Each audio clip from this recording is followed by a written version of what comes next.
Well, this morning, members of the Hawaii Democratic Party State Central Committee will choose 3 people as possible replacements for Senator Dan Inouye. Those names will then be passed along to Governor Neil Abercrombie, who will make the final decision. KITV4's Ryan Kalei-Suji is live near the Democratic Party headquarters at the Ward Warehouse with more. Good morning, Ryan.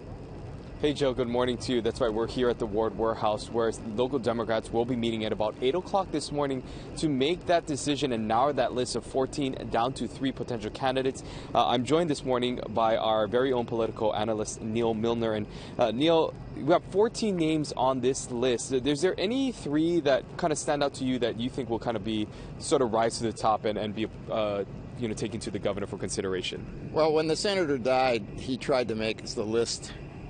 And his last wish is being Kalina Hanabusa and 2 others, because you need 3 on there. And I think that's still pretty much the way it stands. I think that the 2 top candidates would be Hanabusa and Brian Schatz, maybe Ed Case. There are some others on there that are fairly well known, but I think those are likely to be the top 3. And Ed Case has a bit of a problem because he's not always well liked by Democratic voters and by the party generally. But I would say that those are the most likely to be the 3. Have there been any surprises in terms of those that actually put their name in, such as Tulsi Gabbard? She kind of put her name in late. She's new to the national scene, but already putting her name in. Well, there's a bunch of surprises because there's a bunch of people who are hardly known at all who put their names in. That's always a surprise.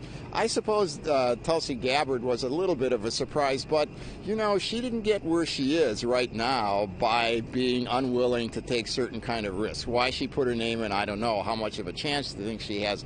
I don't know. But I think it's consistent with the way she does things. She just goes for it. One name we haven't seen up here is former Mayor Mufi Hannemann.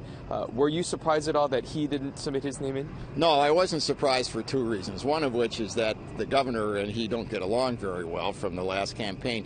I think the more important reason is that Mufi has learned with a great deal of sadness on his part how much the Democratic Party voters don't like him. And remember that what this appointment is about is a temporary filling of that position so that you can run for office in the future. And I think that the difference between what Mufi would have liked to see and what he thought could happen on the basis of this was so great he decided not to put his name in.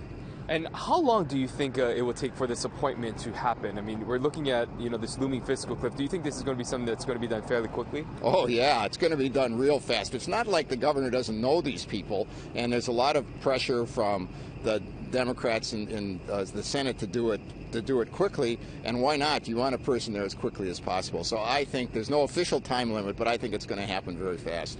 Well, Neil, thank you very much. He's actually going to stick around, and we'll be talking a little bit more with him.